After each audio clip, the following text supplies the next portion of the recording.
All right, friends, heading to Bay City. Was supposed to do a workshop. Now we're doing a keynote, so I had to rewrite everything last night. We'll see how that works out.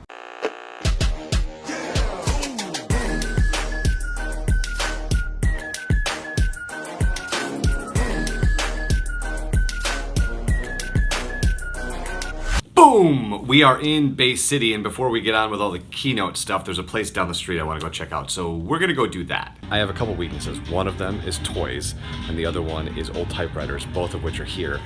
They've even got, if you can see it over there, an original Rubik's Cube that's still in the box. This place is so cool.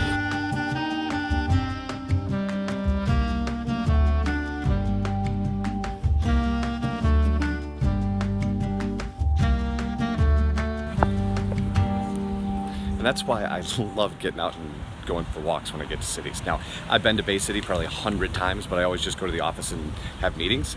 And today I got a chance to walk around and escaped without spending $1,000, although I still might go back and do that. So I'm gonna show you a little bit of the talk today, specifically the end, because one of the things that I'm always trying to do is not get up there and spin a shaggy dog tale, right? A bunch of disparate stories piled on top of each other with no conclusion.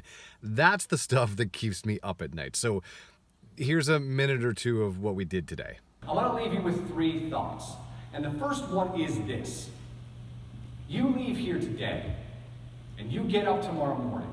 What would happen if you treated every customer like they were the best customer you ever had? If you treated every single customer in your ecosystem like they were your idyllic customer, the one who spends the most, who interacts the most, who cares the most about your product. If you treated every single one of them like that, and then what if you treated their problems with empathy instead of disdain? What if you got up every single day excited about solving that problem instead of treating them like they're a nuisance because they emailed you? Or they're a nuisance because they asked a question about a product that they purchased that isn't living up to its expectation? Treated them with empathy instead of disdain. And then finally, what would happen if you started as a brand, a personal brand, an agency, a client, whatever? You as a brand started to create content that served your customer first and served you second.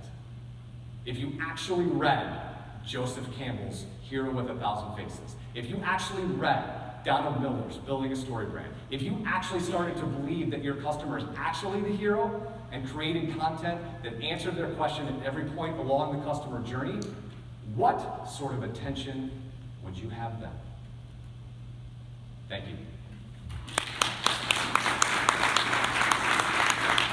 I think it went well. I always have this weird, like, kind of out-of-body experience where I'm not actually sure how I feel about it, and then I'm on to the next thing. And I don't know if you have that feeling, but as somebody who's creating stuff, I don't spend a lot of time consuming that which I create.